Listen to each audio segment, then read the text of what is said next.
Hi and welcome to my channel. In today's video I'll be showing you how to make that extremely thick yogurt you just saw, as well as highlighting some do's and don'ts when it comes to making yogurt. So the very first ingredient is milk, and we are going to transfer it to a bowl. Now when it comes to making yogurt, you have to understand that the slightest bacteria that gets into your yogurt affects your entire outcome. So just proceed to sterilize your equipment or tools by either warming water and soaking them in it, or just rinsing warm water. If you cannot do any of this, you can just make sure that your surface is clean, your environment, and that's okay.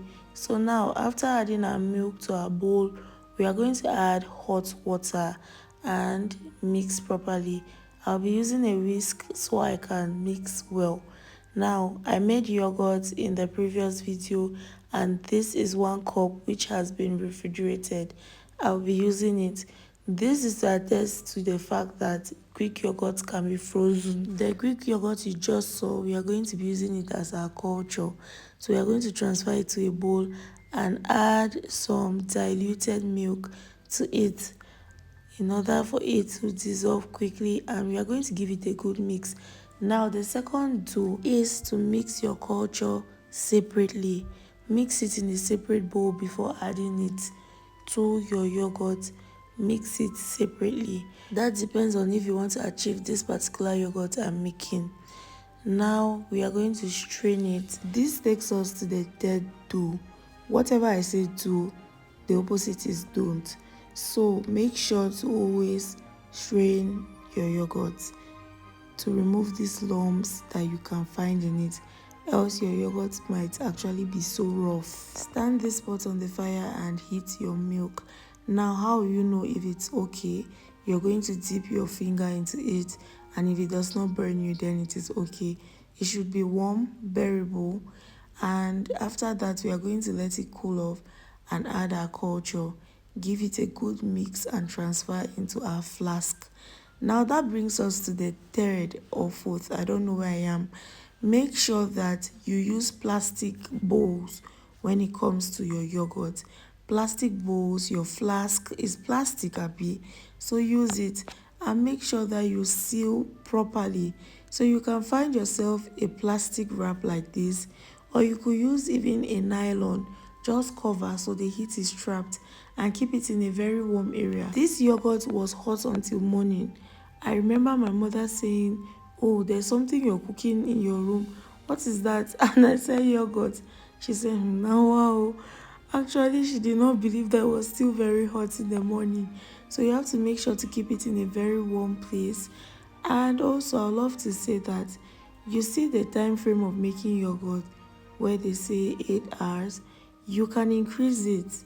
You really can increase it, so that this undergoes a better fermentation process.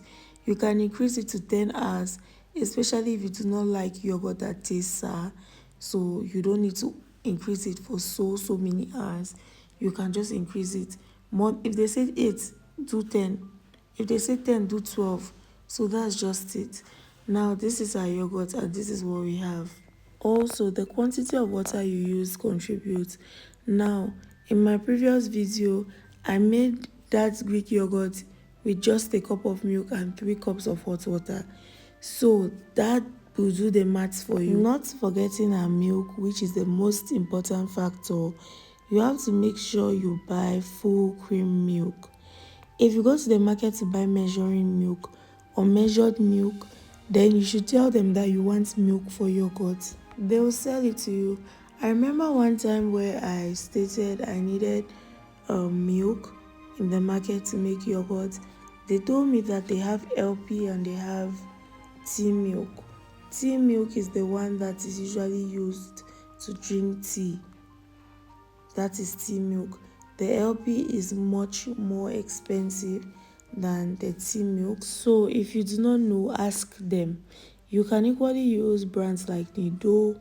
You can use Peak Milk. Those are the ones which are commonly found here in Cameroon. So whichever milk you're using should be full cream. Just read it and you'll see it there.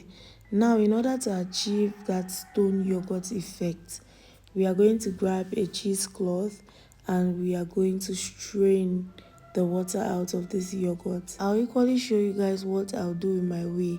Now, when it's like this, you're just going to tie, and then I don't know how you suspend it in your fridge, but you can just place a bowl in this other bowl and let the cheesecloth rest on it. Just let it sit in the fridge, and when you're back, I'm sure from whatever you're doing, you're going to find it like this.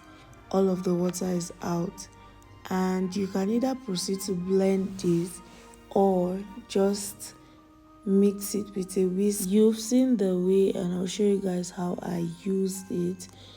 Now, this is the yogurt we have, and you can just proceed to add your flavor. I used butterscotch. I'm in love with that flavor, so I used it, and can you see my yogurt? It is so thick. This is what you want. You can preserve some whey in the fridge so that whenever you want to drink yogurt, you can either mix it into it, or you can just add some whey to your yogurt so it reduces this thickness, especially if you do not want it. But trust me when I say this yogurt is rich, rich, rich. You can equally proceed to sweeten with sugar and any other thing you love. I also made the strawberry version of this yogurt. As you can see, I'm adding my butterscotch. I made the strawberry version of this yogurt by just adding strawberry and all of that. So I'll show you guys how I use my whey. Immediately I added some whey to this yogurt and gave it a good mix. So this reduces the thickness and it is suitable if you want it that way. You can use your whey to water plants. You can equally just drink it. It has a lot of benefits. I know it's packed with a lot of probiotics, so this is good for plants and this is equally good for you as well.